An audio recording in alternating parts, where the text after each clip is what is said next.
Dakilang Diyos, maraming salamat po sa sukdulang biyaya po ninyo sa amin. Hindi po namin, Panginoon, ma-measure ang iyong pagmamahal sa amin. Salamat, dakilang Diyos, dahil nakadaupang palad po namin kayo at ang iyong presensya, Panginoon, ay patuloy pong naninirahan sa sanktuaryong ito. Lord, thank you. Kasi sa loob po ng isang taon, sa buhay namin dito sa loob ng iglesia, tunay nga na tapat kayo at dakila sa aming mga buhay. Salamat din, Panginoon, sa mga karanasan namin, sa personal, sa family, maging sa negosyo at maging man sa trabaho, Panginoon, na pinakita ninyo sa amin na kayo po ay patuloy na gumagabay at patuloy na Diyos namin. Tunay nga na nararapat kang pasalamatan at sambahin. At sa umagang ito, Panginoon, sa aming pakikinig at sa pagsisiyasat po ng iyong mga salita, nawa gabayan niyo po ang bawat isa sa amin. Turuan niyo po kami, Panginoon, sa iyong mga katotohanan ng iyong mga salita. Turuan niyo po ang aming mga puso, Panginoon. Na eventually, Panginoon, it is our prayer na sa paglabas po namin sa sanktuaryong ito, bitbit po namin ang iyong kapangyarihan ng iyong mga salita at patuloy na i-apply po ang iyong mga salita sa aming buhay. Maraming salamat po.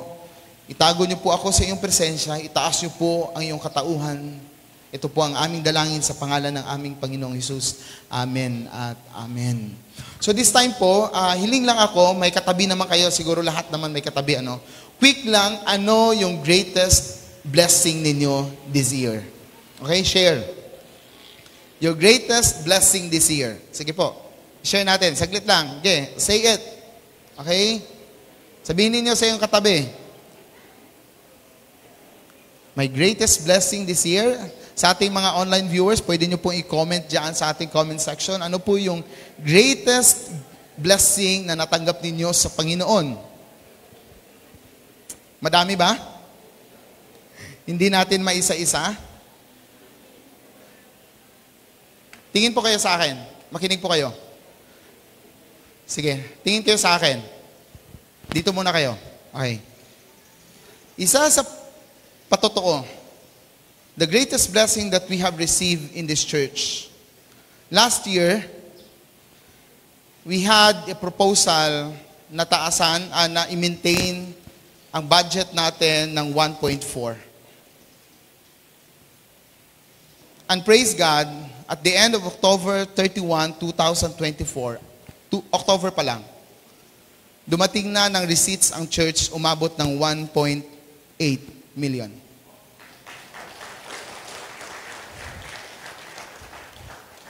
Napaka-amazing po ni Lord. Nag-bonus pa siya sa atin ng October, November, and December. Napaka-amazing ni Lord. Kaya nga yung projection natin, ng projection, ng strategic planning, baka abuti ng 2.1 million. And it's so amazing, kapatid. God deserves our praises. God deserves our adoration. Alam niyo po, siguro sa bawat isa sa atin, ang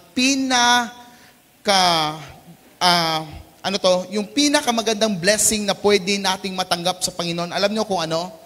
Yung presensya ng Panginoon sa atin. Naniniwala ba kayo doon? Kasi kapag nandun yung presensya ng Panginoon, panatag yung loob natin. Pag nandun ang presensya ng Panginoon, alam natin na hindi tayo pababayaan ng Diyos. Kapag nandun yung presensya ng Panginoon sa mga anak natin, alam natin na kahit malayo sila, saan man sila, alam natin na ang ating mga anak ay gagabayan ng Diyos. Naniniwala kayo doon?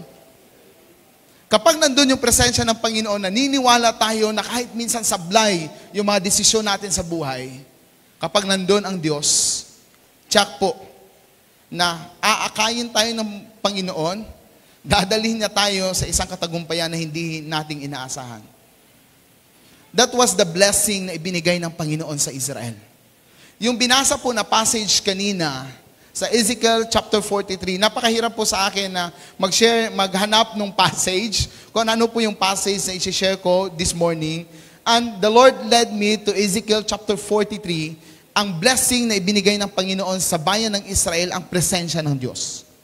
Naalala ninyo sa situation ng Israel, na nandun yung presensya ng Panginoon, yung kaban ng tipan, yung Ark of Covenant. Alala ninyo? Dalhin ko kayo doon. At yung mga tao, yung mga bayan po sa paligid ng Israel, sila po, tinitingnan nila yun na yung Ark of Covenant na yun ay swerte. Kumbaga, sorry for my term, swerte. Para sa kanila, swerte ito, kunin natin. The Ark of Covenant, that is a blessing for Israel, nung ninakaw nung ibang tao, nung ibang kingdom, naging curse sa kanila. Naalala ninyo?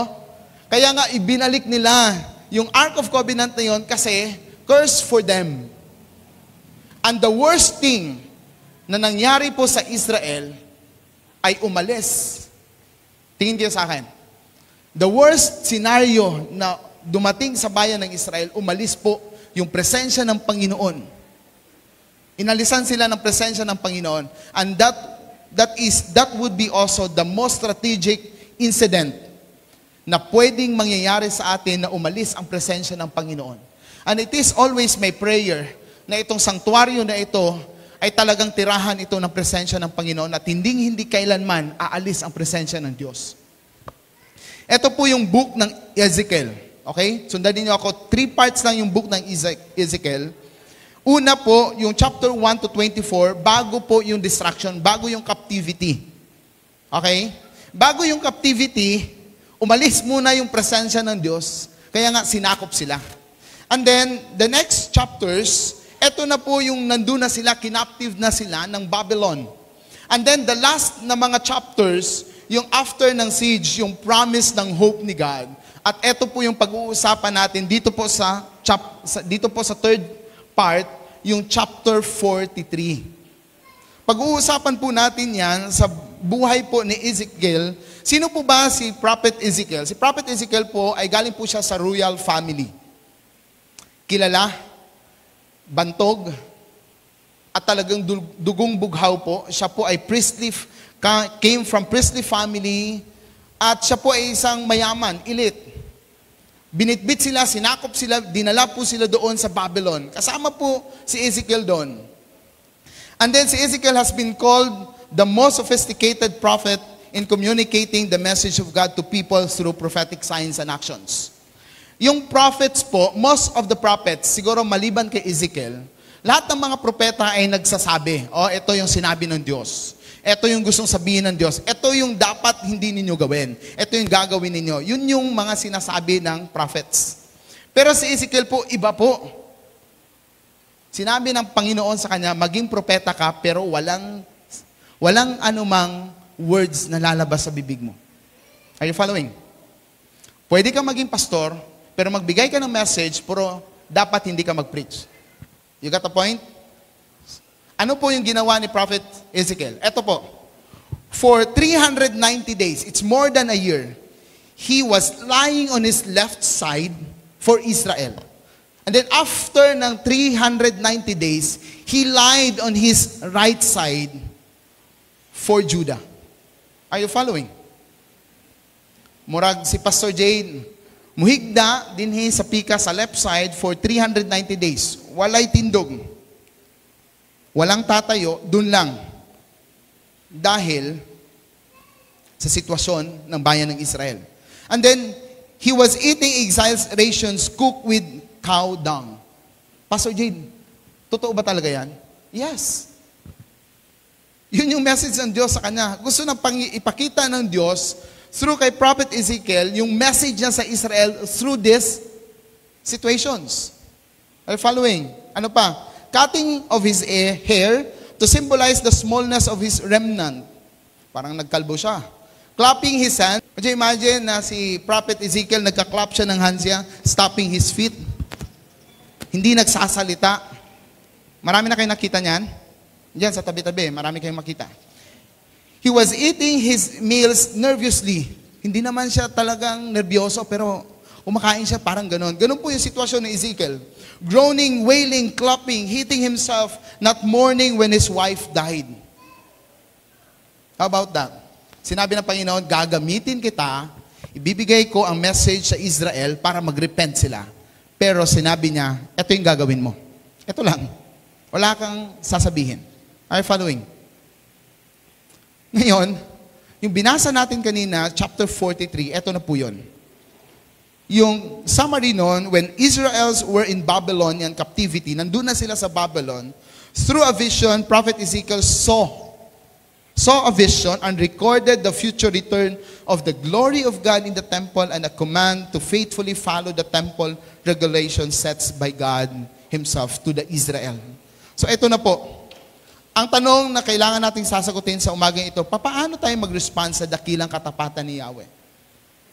Marami tayong ways na magpuri sa Panginoon, pero titingnan natin sa chapter 43 ng verses 1 to 3, paano po nag-respond si Prophet Ezekiel sa kadakilaan ng ating Diyos na buhay. Okay, ito po yung mensahe ng Panginoon. So, 3 bagay po ang gusto kong i-share sa inyo. I worship,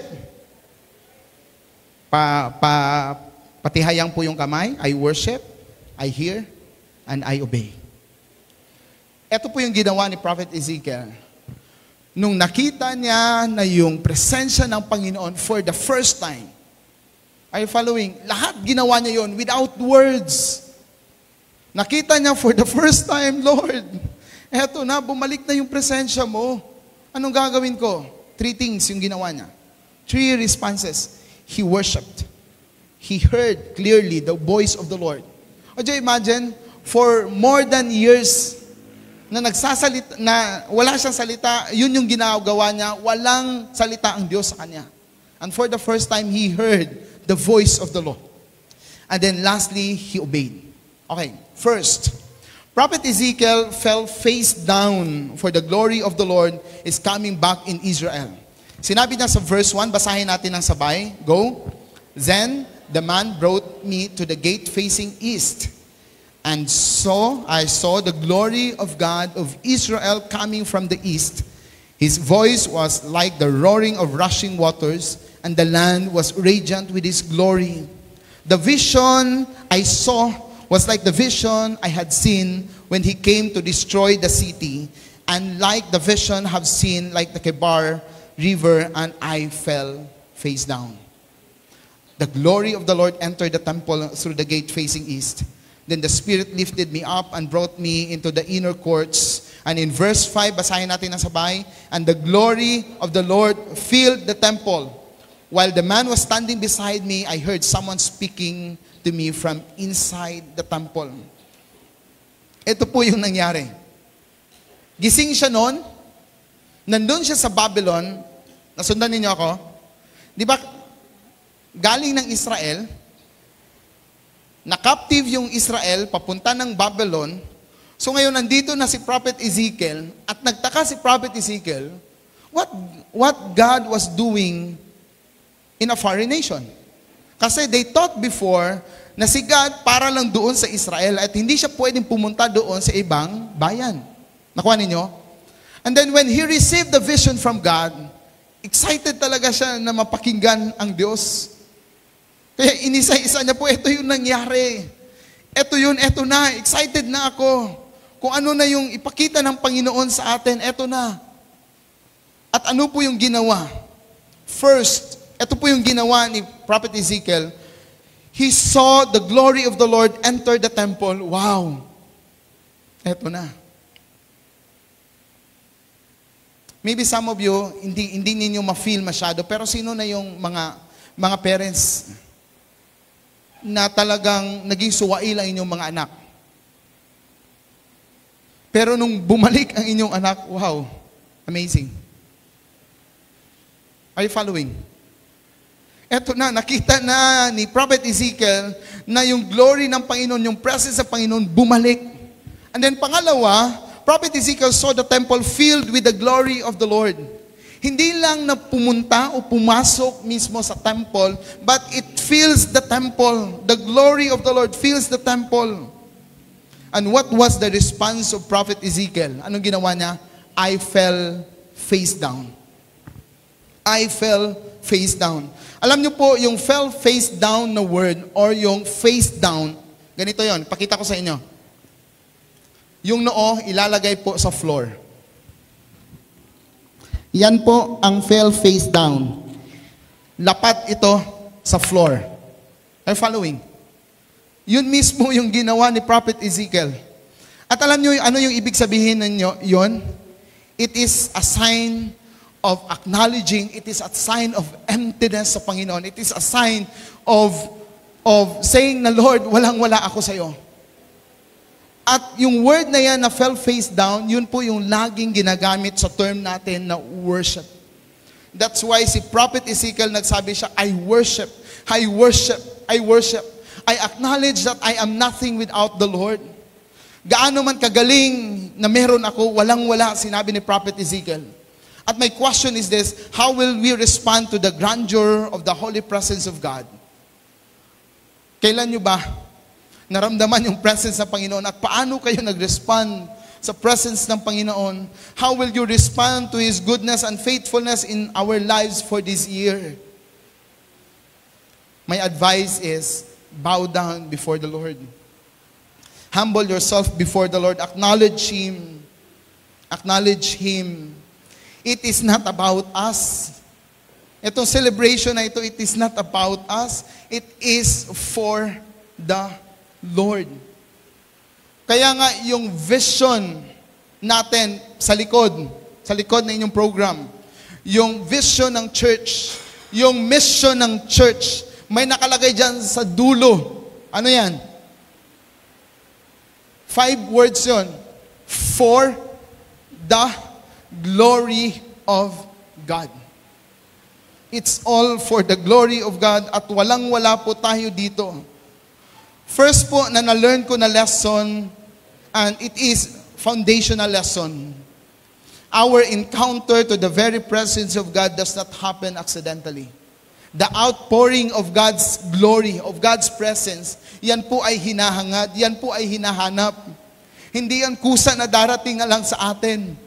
Isa sa mga natutunan ko po kay Edmond Chan, sinabi niya sa kanyang preaching, we can so busy in church that on our overcrowded business, we have no time to enter the presence of God.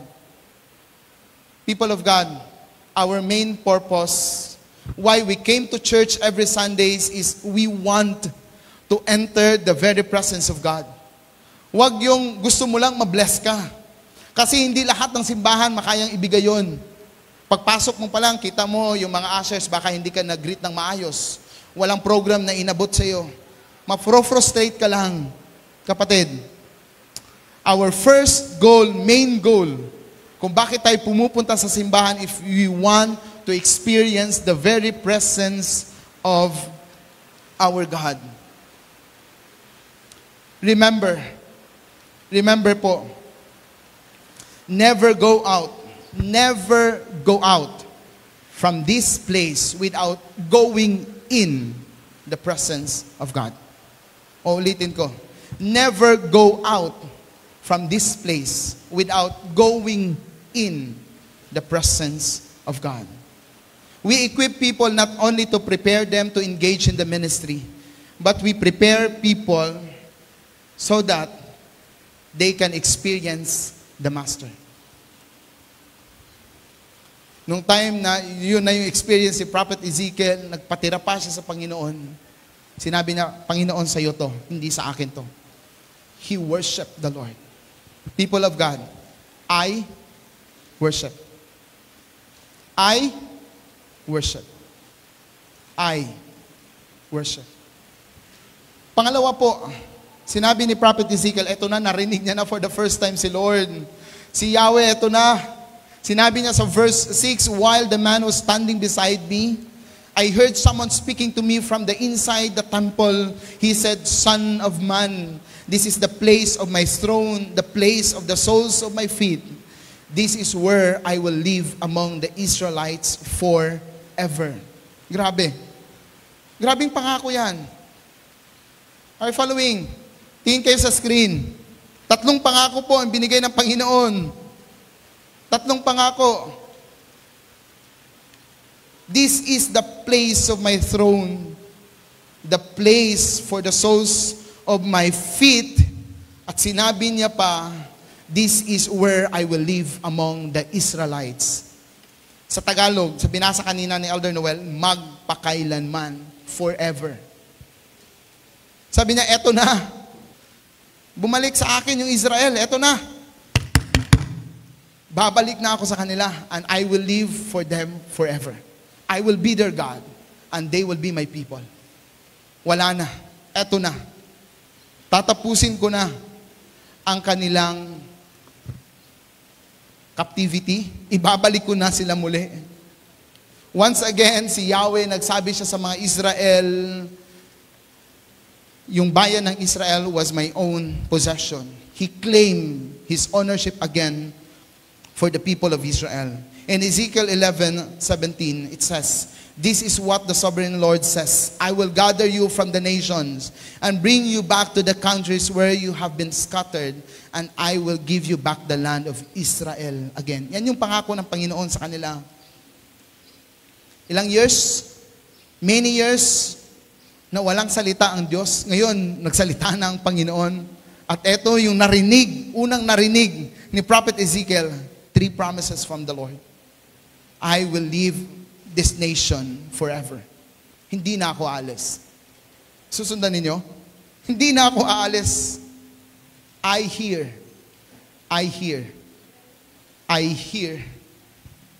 People of God, I don't want to be a prophetic in this message, or I don't want to encourage you to suddenly believe yung mga vision na nakikita ninyo. Pero ito, ang nakita ni Prophet Ezekiel, yung vision niya from the Lord.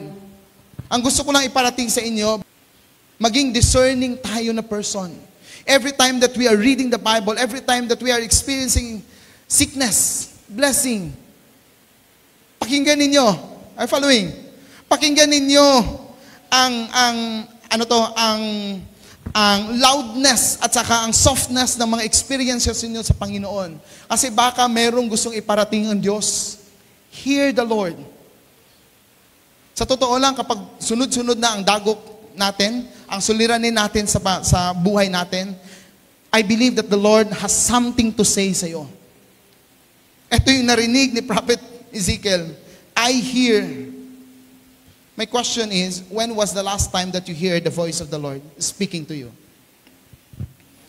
Or when was the last time that you believe that God was speaking to you through preaching, reading the Bible, even in your prayer and fasting? Isa po na patotoo na gusto kong i-share sa inyo, hindi ko to nabahagi publicly, and I hope na okay lang sa kanya. He's watching right now. Nung nag-preach po ako about sa prostitute woman, naalala ninyo? Hindi ko na naalala, last year ba ngayon? I think this year. The prostitute woman na ginamit po ng Panginoon. Sino yon? Assignment ninyo. And then, nandun po siya nakikinig online sa preaching. At alam niyo po, anong ginawa niya? Nasa hotel siya that time.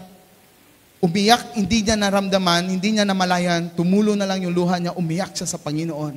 Bakit po? Tumagos yung presence ng Panginoon sa screen. Inabot siya ng Diyos.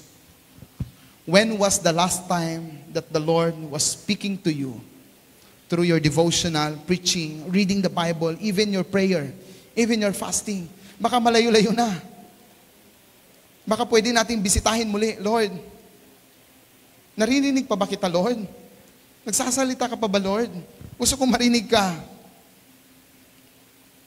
God has many ways to speak to us, many ways to speak to each one of us. Remember, our feelings, emotions, personal discernments must be validated by the Word of God. I hear.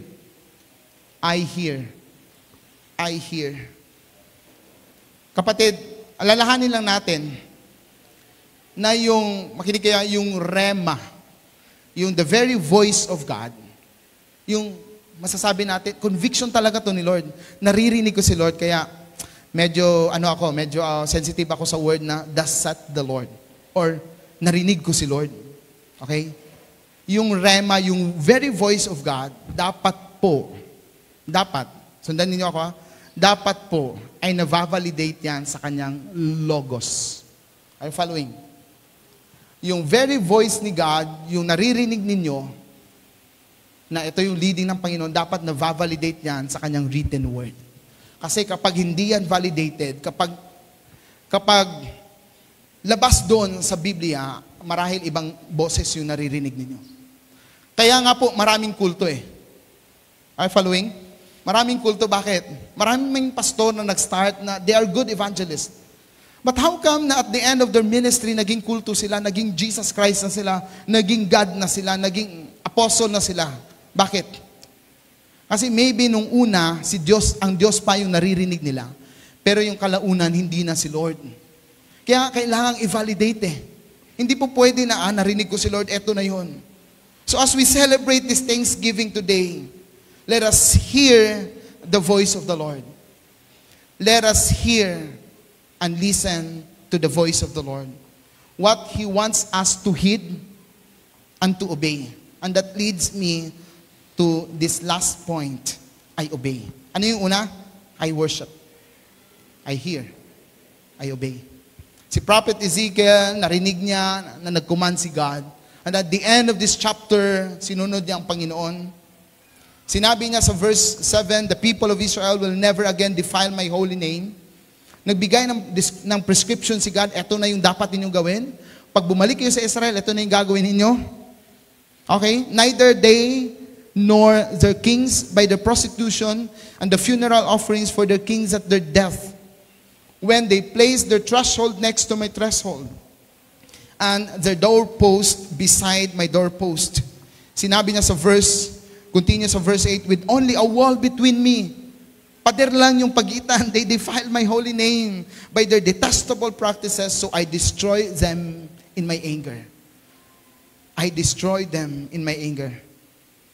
In verse 9, now, let them put away from me their prostitution and the funeral offerings for their kings, and I will live among them forever. May condition si God. Kapag ginawa nyo to, gagawin ko to.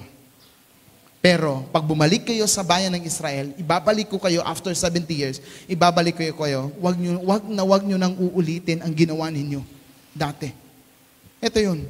Ito yung warning ng Panginoon, never again defile my holy name by their kings, by their prostitution, by their funerals, by their detestable practices, and never place their threshold or doorpost next to my threshold or doorpost.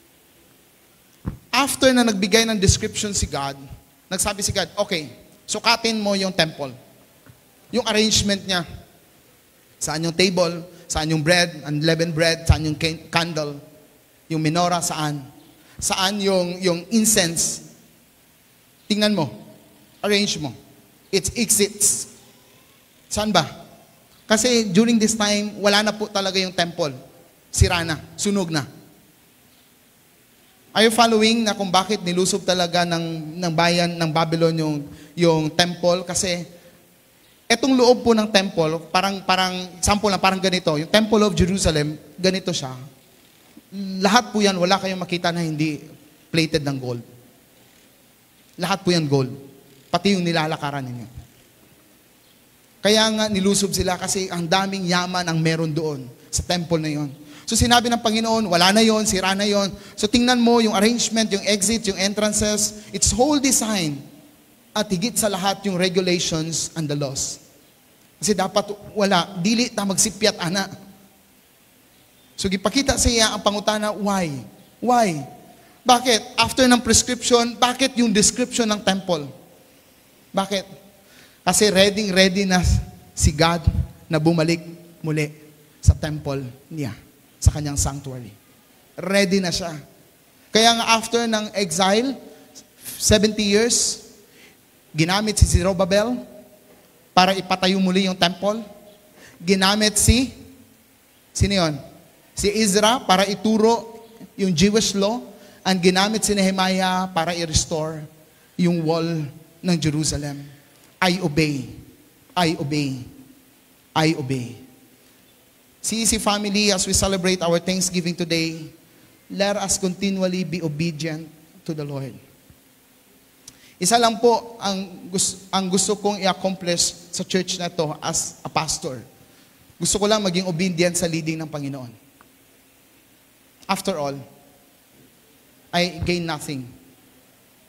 It is not my name. It is not our name. It is not the name of the church. It's God's name. To be exact, for 11 months, 48 sermon preachings that you heard from this pulpit. 48, including ngayon. And you have many convictions, leadings, warnings, learnings, and truth encountered. My question is, how is your obedience to God? How is our obedience to God? Madali lang. Rate 1 to 10. 10 is the highest, 1 is the lowest. Saan kayo doon? Saan tayo doon? Saan tayo doon? Alam niyo po kung bakit umalis talaga yung presence ni God? Kasi mga idolatrous sila. And then, nag-violate sila ng Torah. And then also, they are unfaithful to me. Could you imagine? Yan yung ginawa nila, kaya umalis si Yahweh. Kaya nga, yung may conclusion, yung learning ko dito, the glory of the Lord never remains. Take note. Tingin po kayo sa akin. Basahin niyo yung nasa screen. Loudly, go. The glory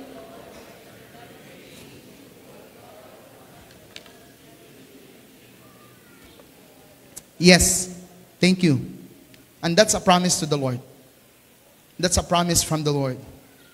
He would never remain.